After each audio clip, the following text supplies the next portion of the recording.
more than 4 years within this scamdemic. More than 4 years of 5 to 10 kilometer walk daily. 10k to 16k steps with these scamdemic shirts. Still alive during the scamdemic. The question is, where are the new variants?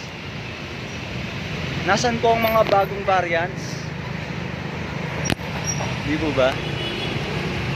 Again, this is my shirt. Scamdemic, 5G towers, Vaculam 666, Digital ID, CBDC, Big Pharma, Agenda 2030, Chemtrails, HARP, HARP, Antichrist, Satanic Cabal, New World Order.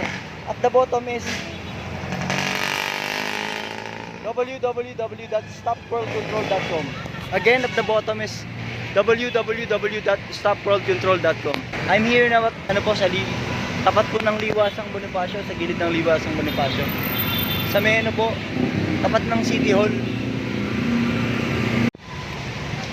January 29, 2024 at exactly 6:30 PM. Brother Alexis Bonaventura from Tondo, Manila, Philippines.